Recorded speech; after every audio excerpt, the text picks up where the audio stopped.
What if your engine is burning through oil not because it's just old, but because of something you can actually fix without tearing it apart? Most mechanics will immediately tell you it's worn piston rings and quote you a rebuild. But Japanese techs have a smarter, proven way to stop the burning, free up stuck rings, and get your oil consumption back under control without opening the block. Today I'm walking you through that exact process step by step. Ignore this and you're looking at a ruined catalytic converter and a massive repair bill down the road. Thicker oil? Forget it, that's a band-aid that usually makes things worse. Stick with me, run these checks, and you might just save your engine and a ton of cash. Here are the 3 quick checks you need to run first. Step 1. The PCV system inspection and cleaning. Start here because a single cheap part can turn a healthy engine into an oil guzzler overnight. The PCV, positive crankcase ventilation, system is your engine's built-in pressure relief valve. It vents harmful blow-by gases from the crankcase back into the intake so they get burned instead of building pressure. When the PCV valve sticks open, it pulls excessive vacuum that can suck oil mist straight past the rings into the combustion chamber. Stuck closed or clogged, pressure spikes and forces oil out through every seal and gasket. Either way, you get blue smoke and disappearing oil. Pop the valve out and give it a shake. If it rattles freely and isn't gummed up with sludge, great. Otherwise, replace it. Most are 1025. While you're there, inspect every hose and grommet for cracks, hardening, or oil-soaked softness. Replace anything questionable. Japanese mechanics hammer this step first for a reason, but a fresh PCV alone often isn't enough if rings are already stuck. That's why we move straight to the deeper cleaning. Step 2. Engine flush.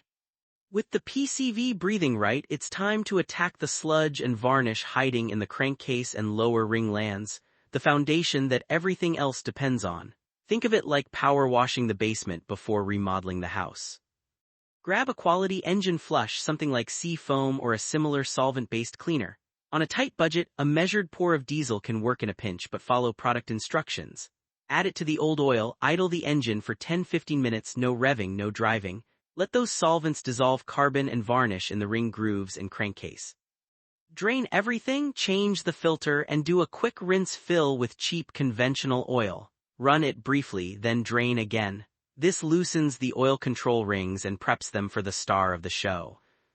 If you're finding this useful so far, drop a like and subscribe. I've got more engine-saving techniques coming that most shops won't tell you about. Step 3. Piston soak. This is the game changer, the step that actually reaches the carbon, locking your oil control rings in place. Additives in the oil or gas can't get there effectively, so we go direct through the spark plug holes. Pull all the spark plugs. Pour 1-2 ounces of strong carbon-dissolving solvent, B12 Chemtool or equivalent, into each cylinder. Loosely reinstall the plugs to keep the solvent from evaporating too fast. Now wait. Minimum 12 hours, ideally 24-48. For really bad cases, go 72 hours. Every 8-12 hours, turn the crankshaft a quarter turn by hand.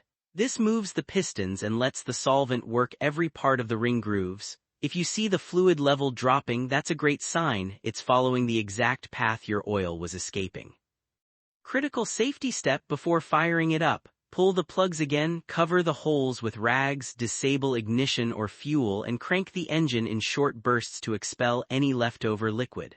Skipping this risks hydrolock and a bent rod. Don't do it. Reinstall plugs, start the engine, and expect thick smoke as the dissolved carbon burns off. Idle it, then take a gentle 20-30 minute drive. Change the oil and filter immediately afterward. Step 4. Crankcase rinse and fresh oil. Your engine just went through major internal housekeeping. All that loosened carbon and solvent residue is now floating in the oil. Get it out before it circulates and causes new issues. Drain the dirty oil. It'll probably look and smell nasty. That's normal.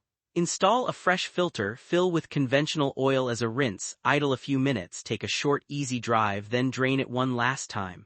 At this point the rings are freer, the crankcase is dramatically cleaner, and the engine is prepped for the upper-end cleaning. Step 5. Intake and combustion chamber cleaning. We've hit the rings from below and inside the cylinders, but carbon on the intake valves, piston tops, and chamber walls can undo all your progress by creating hot spots that promote more deposits, especially on direct injection engines where fuel doesn't wash the valves anymore. Use an intake cleaner spray introduced through a vacuum line. Brake booster hose works well while the engine runs at about 2000 RPM. Feed it slowly so the engine doesn't stall. Once it's in, shut off and let it soak 10-15 minutes. Restart and watch the thick smoke roll out. That's years of carbon leaving the building. Finish with another short drive to clear the system. Step 6. Protective oil and filter cycle. The engine is now cleaner than it's been in years. Time to protect that work. Install yet another new oil filter, then fill with a premium full synthetic oil in the exact viscosity your manufacturer recommends. Skip the temptation to go thicker unless you have a specific reason. Modern engines are engineered around specific weights for a reason. Some techs add a mild detergent booster for the first few hundred miles to chase any last microscopic deposits. Drive normally, then at around 500 miles do one final oil and filter change to sweep out anything still shedding as the rings fully seat. Step 7. Long-term maintenance and prevention. When this works, and it often does dramatically, you'll see oil consumption drop, smoke disappear, and the engine run noticeably smoother. But carbon doesn't stay gone forever unless you change the conditions that created it.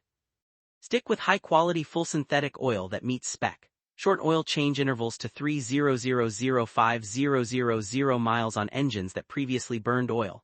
Avoid endless short trips that never let the engine fully warm up. Check the PCV system every year.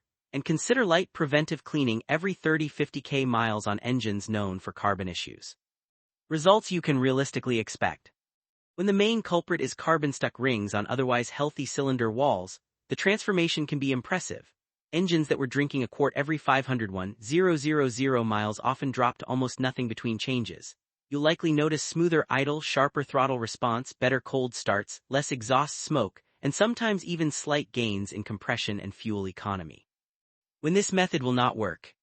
This isn't magic. It won't fix scored cylinder walls, broken rings, severely worn rings that have lost tension, very low or uneven compression, or damage from chronic oil starvation.